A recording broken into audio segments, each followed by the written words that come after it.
Vamos a seguir analizando el tema Venezuela. Tenemos como invitado hoy a Marcelo Leiras. Marcelo es director del Departamento de Ciencias Sociales de la Universidad de San Andrés. Es doctor en Ciencia Política por la Universidad de Notre Dame, investigador independiente del CONICET. Muchísimas gracias, Marcelo, por estar aquí. Un placer, gracias por la invitación. Recién le planteé una cuestión semántica a Inés Capdevila. ¿Cómo preferís llamar vos a el tipo de gobierno que lleva adelante Maduro? ¿Presidencia, régimen, dictadura? Bueno, régimen es la palabra que usamos para nombrar un sistema de reglas que determina cómo se accede al gobierno, ¿no? Y cómo se lo ejerce. Yo creo que es un régimen autoritario, sí, Bien. sin duda. Le sumás el adjetivo autoritario. Sí, sí. Hay toda una discusión en el ámbito de los académicos, de los especialistas que piensan la política en América Latina y la política internacional acerca de qué es Maduro, de qué es esta presidencia de Maduro. En este régimen autoritario, ¿qué características incluye que se le pueda aplicar a Maduro? Bueno, lo que hace que un régimen sea autoritario, hay dos tipos de cosas que un régimen puede hacer para dejar de ser democrático. Uno, poner límites a la competencia política. Otro, poner límites a la participación política, al ejercicio de los derechos electorales sobre todo. Yo creo que este es un gobierno en el cual ser opositor es muy peligroso físicamente. Eso es una restricción muy importante para la competencia política. Hay opositores presos, muchos. Sí. Manifestarse en la calle en Caracas y en otras ciudades de Venezuela es peligroso para la gente. Eso hace para mí que el gobierno sea autoritario. Hay muchas otras cosas que uno podría considerar, pero esas son suficientes para dejar de nombrarlo democracia. ¿La libertad de prensa es también un dato importante? La libertad de prensa es un dato importante en la medida en que es una condición para que las ciudadanas y los ciudadanos se formen una opinión. La libertad de prensa ha estado comprometida en Venezuela desde hace muchos años. Sin embargo, yo diría que la relación entre la prensa y los gobiernos es tensa en muchos lugares, ¿no? Algunos de los cuales siguen siendo democráticos. No me parece el rasgo el rasgo decisivo para caracterizar un régimen. Lo que me convence de llamarlo autoritario son los límites a la competencia política. Bien. Ahora, no hay consenso dentro de las personas, como decía, dedicadas, los especialistas dedicados a estudiar estos fenómenos políticos en América Latina acerca de esto. Te quiero leer las palabras, hoy sale una columna de Juan José Isola en el diario La Nación, Sí. Que incluye una cita de José Nathanson, Sí. que es editor del Cono Sur para Le Monde Diplomatique, y además es politólogo, periodista. Sí. Que dice esto: Venezuela no es una dictadura en sentido estricto, no es un régimen estanilista, ni un sistema de partido único, no hay violaciones masivas a los derechos humanos, aunque sí focalizadas, y una política de zona liberada para el accionar de los grupos paraestatales en los barrios. La libertad de expresión persistente, aunque limitada sobre todo en los medios digitales, a los que no llega el brazo del gobierno. Maduro no es un autócrata y la sociedad puede expresarse electoralmente con los problemas que señalamos. Sí. ¿Cómo analizás vos esta mirada particular? Yo comparto algunos aspectos de esa mirada, ese es un párrafo extenso. Yo creo efectivamente que no es un régimen totalitario, como dice José. Ahora, me parece que las discusiones terminológicas, hay que ver cuáles de las discusiones sobre palabras que estamos teniendo en estos días son relevantes, ¿no? A mí me parece que la discusión relevante es determinar si el gobierno venezolano es democrático o no. Esto es expresa de un modo legítimo la voluntad popular. Bien. Yo creo que la respuesta a esa pregunta es claramente no. Bien. Luego podríamos preguntarnos exactamente qué es. Tener una discusión prolija sobre esos términos, que podríamos tenerla, demandaría distinguir, por ejemplo, dentro de los regímenes autoritarios, aquello que llamamos dictadura, qué quiere decir una dictadura, en qué sentido un régimen autoritario es distinto a un régimen totalitario. ¿Por qué no es un régimen totalitario? Bueno, un régimen totalitario en general es un régimen dedicado a controlar absolutamente la población, politizar todas las esferas de la vida y llevar adelante una represión completa de la actividad social, diría yo. Entre otras cosas, yo creo que el gobierno venezolano no es un régimen totalitario porque es un Estado singularmente débil. Claro. Hay muchas cosas que el Estado venezolano no puede hacer. Una burocracia arrasada. Exactamente. Además. Yo diría que un régimen totalitario es el régimen chino, por ejemplo, que tiene una capacidad muy sofisticada de llevar adelante control de muchas actividades a una cantidad importante de personas. El Estado venezolano está muy lejos de eso. Creo que entonces lo relevante desde el punto de vista de nuestras preocupaciones de hoy es subrayar el carácter no democrático del régimen venezolano y tratar de restituir a Venezuela para el concierto de las naciones democráticas de América Latina y a través de eso fortalecer la democracia en el resto de América Latina. Yo creo que corre riesgo en varios lugares, algunos que no nos preocupan tanto como Venezuela, uno que señalaría yo, por ejemplo, es Brasil. Vamos por partes, ¿no? Hay mucho para pensar en lo que planteas. ¿Un régimen totalitario es, por ejemplo, China y es, por ejemplo, Cuba? Cuba probablemente es un régimen totalitario. Sí, no sé si el régimen cubano hoy tiene la capacidad de movilización y de control ideológico que caracteriza a los regímenes totalitarios. Pero en todo caso, insisto, a mí la distinción relevante me parece es entre democracias y el resto de los regímenes, y lo importante es traer a ese resto de los regímenes de este lado. Ahora, ¿por qué Brasil es una democracia? Porque en tu definición de democracia la competencia electoral y la participación electoral libre, sin condiciones y sin riesgos de vida o de cárcel, es clave. ¿En Brasil sucede lo contrario? En Brasil, por el momento, no sucede lo contrario. Sin embargo, la disputa política está muy tensa desde el punto de vista discursivo. Para alguna gente, más que tensa, hay una concejala de Río de Janeiro que ha sido asesinada y hay ejercicio de violencia que convive bien, digamos así. No sé si es producto, pero convive bien con la retórica incendiaria de Bolsonaro como candidato, que espero que abandone como presidente. Pero convivía también en otros sentidos, quizás no en contra de ciertos derechos humanos, pero las fuerzas paramilitares en Brasil son casi endémicas, ¿no? Convivía también con el PT. Bueno, yo no sé si fuerzas paramilitares, yo creo que las fuerzas de seguridad en Brasil ejercen la violencia de un modo extremo y desmedido en algunos casos. Esa violencia es una violencia más social que política e ideológica, como creo caracteriza los episodios por el momento aislados de violencia que ha habido en Brasil. Y esto ocurre en un contexto de disputa ideológica muy intensa, que yo creo sería prudente moderar. Desde ese punto de vista, la discusión sobre Venezuela también sería, creo yo, prudente llevarla en términos un poco más civilizados que como se lleva hasta el momento. Hay sectores que utilizan el espectro de la debacle venezolana como una especie de amenaza que sirve para perseguir objetivos políticos internos y para demonizar adversarios políticos internos. Ese me parece que es un riesgo y una consecuencia paradójica y triste que tendría el episodio venezolano para el resto de la región y que espero que no tenga. ¿Sectores en otros países? Sí, en general de derecha. ¿En Argentina? En Argentina también. ¿Consideras que esta es una democracia de derecha? No, yo considero que el gobierno argentino es de derecha, no que sea una democracia de derecha. ¿Y qué sectores serían esos que intentarían usar políticamente Bueno, el presidente de la Nación Venezuela? muchas veces ha dicho que evitó que Argentina se transformara en Venezuela, cosa que me parece un diagnóstico que no tiene ningún asidero en la realidad y que tiene como único propósito demonizar una parte de la oposición política a la que al presidente le interesa aislar. Ahora, Marcelo, en un artículo que publicaste en la revista Anfibia, muy interesante, lo que vos señalás es que el giro a la izquierda de las democracias latinoamericanas o de los sociedades y de las políticas latinoamericanas se inicia, por ejemplo, en Venezuela con el chavismo, pero que de alguna manera se ve venir que se iba a convertir en un régimen autoritario, ¿no?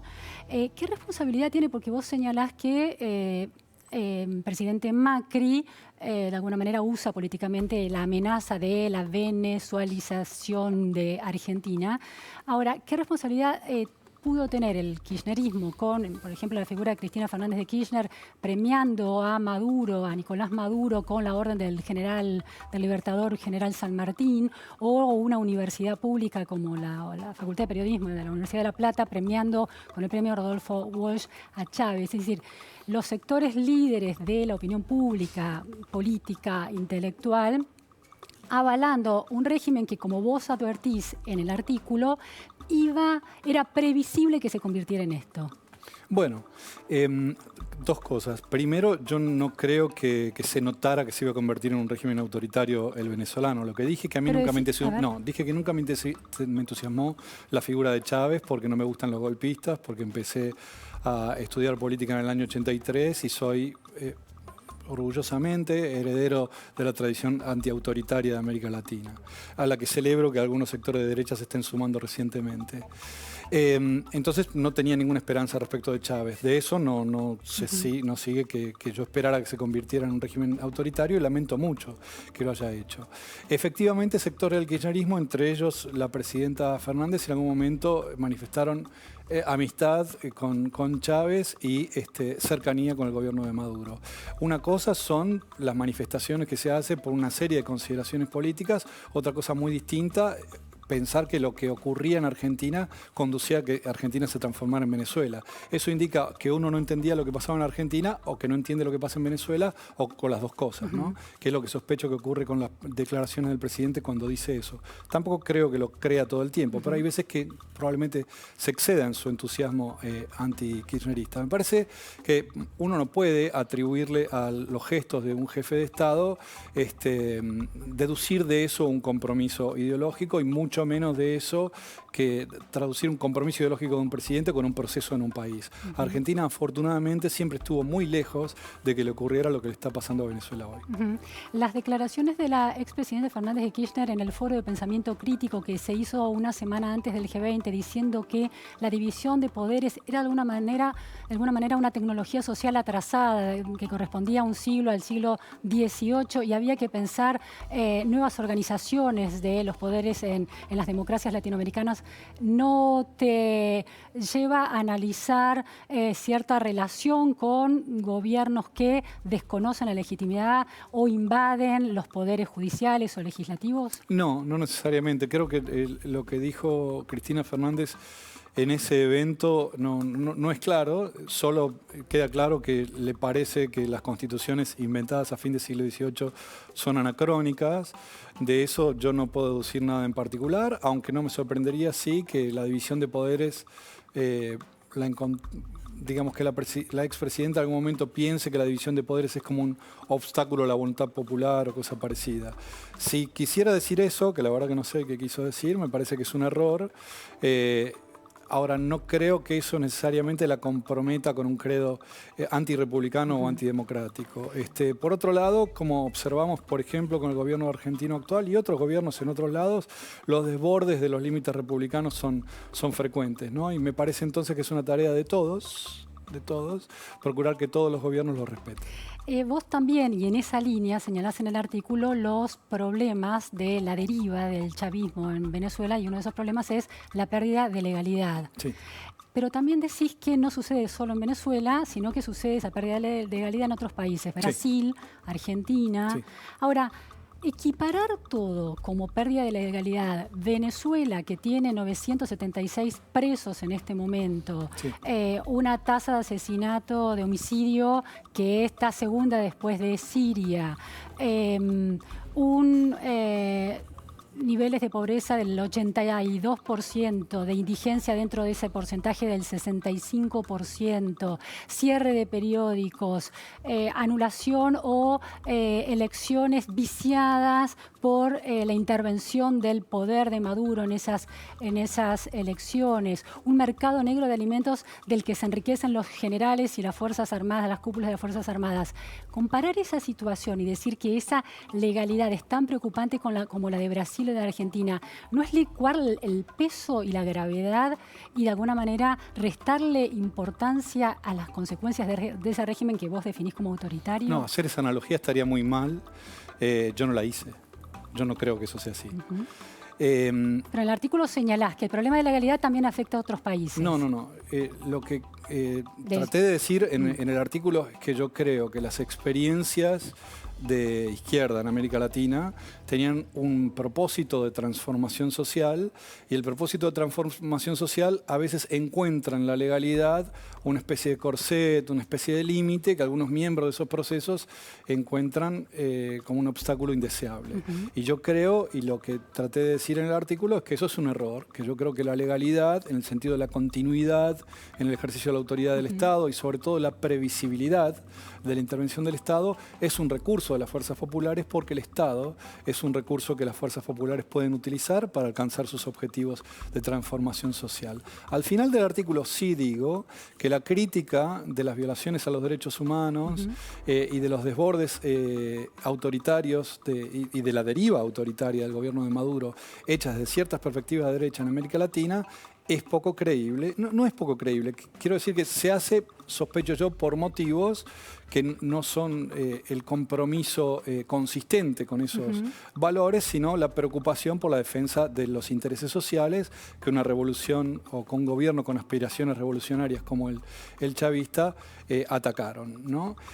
Yo encuentro que en algunos sectores de derecha, por ejemplo en Brasil, por ejemplo en Argentina, por ejemplo en Chile, ese celo democrático que se manifiesta, por suerte, respecto a Venezuela, no se manifiesta respecto a otras experiencias, por ejemplo, la local, ¿no?